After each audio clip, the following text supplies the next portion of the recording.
আসসালামু আলাইকুম। সবাই নিশ্চয়ই ভালো আছেন। আলহামদুলিল্লাহ আমরাও সবাই ভালো আছি। নতুন আরেকটা ছোট্ট ডেইলি ভ্লগ নিয়ে চলে আসলাম।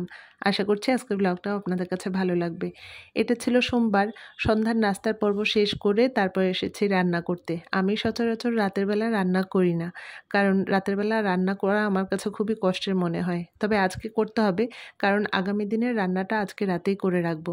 তো আস নাস্তার পর্ব শেষ করার পরে এখানে এসেছি চিকেন বিরিয়ানি রান্না করতে।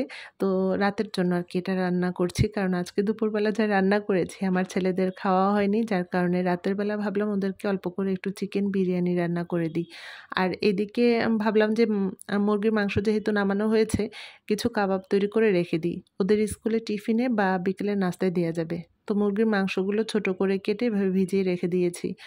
আর এদিকে আমি কাবাবের জন্য যা নিয়েছিলাম সেগুলো রেডি করছি। আজকে কোনো রেসিপি আপনাদের সঙ্গে শেয়ার করব না।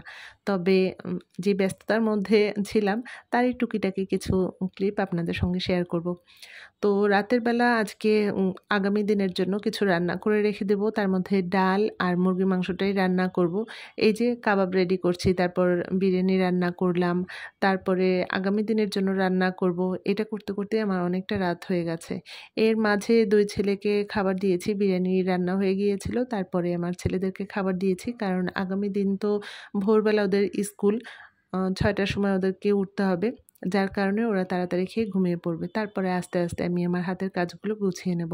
তো এখানে কাবাবটা আমি রেডি করে নিচ্ছি। আর এই কাবাবটা আমি কিভাবে তৈরি করেছি সেটাও কোনো একটা রিলস ভিডিওতে আপনাদের সঙ্গে শেয়ার করব। তো এখানে আমি প্লেটের মধ্যে রেখে দিচ্ছিলাম। এভাবে রেখে দিয়ে তারপরে আমি ডিপ ফ্রিজে রেখে দেব। শক্ত হয়ে গেলে একটা বক্সের মধ্যে রেখে দেব। তারপরে যখন ভাজবো তার আগে আরকি ১০-১৫ মিনিট, ভাজার ১০-১৫ মিনিট আগে নামিয়ে রাখলেই হয়ে যাবে। তো কাবাবটার পরিমাণে একটু বেশি বড়, বড় করছি, কারণ এটা বার্গারের জন্য তৈরি করছি। আর এদিকে আমার ছেলেরা তো ঘুমোতে চলে গিয়েছে। তারপরে আমি এখানে ডাল আর মুরগির মাংস রান্না করছিলাম। তো মুরগির মাংসর মশলাটা কষানোর পরে মাংসটা দিয়ে দিয়েছি। অন্যদিকে ডাল রান্নাও হয়ে গেছে। তারপরে আমি এশার নামাজ পড়লাম। নামাজের পরে এখানে আমি খাবার খাচ্ছিলাম।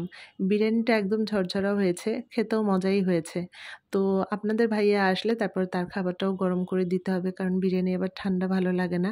তো আগামী দিনের কিছু রান্না গুছিয়ে রেখে এখন একটু শান্তি লাগছে। কারণ আগামী দিন আমি কখন আসি, স্কুল থেকে তো বলা যায় না। তাড়াতাড়ি আসলে তো ভালো, কিন্তু দেরি হয়ে গেলে দেখা যাবে আমরা খাবো ঠিকই, কিন্তু আপনাদের ভাইয়ার খাবারটা দিতে আমার দেরি হয়ে যাবে।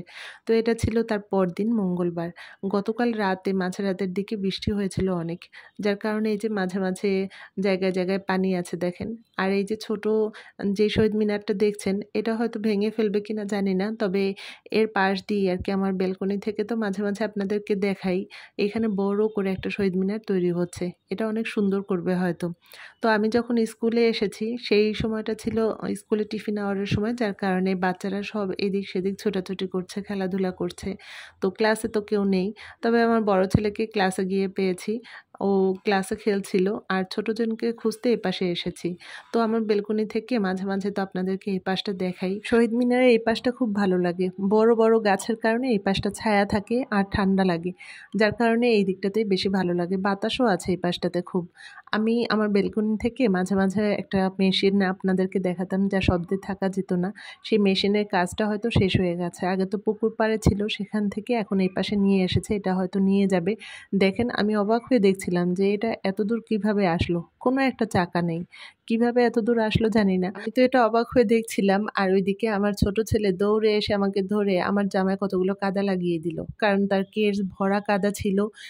তারপরে জামা, প্যান্ট, হাতে কলমের কালি ভরা ছিল। তো তাকে ওই পাশে রেখে তারপরে আমি এসেছি অডিটোরিয়াম হলে। এখান থেকে তারপরে আমি বাসায় চলে যাব। আজকে তাহলে এখানেই রাখছি। আবার অন্য কোনো ব্লগে আপনাদের সঙ্গে গল্প করতে চলে আসব। সে পর্যন্ত আপনারা সবাই ভালো থাকবেন এবং আজকের ব্লগটা কেমন লাগলো অবশ্যই একটা কমেন্টস করে জানাবেন। ভালো লাগলে একটা লাইক দিয়ে দিবেন। সবাই ভালো থাকবেন। খোদা হাফেজ।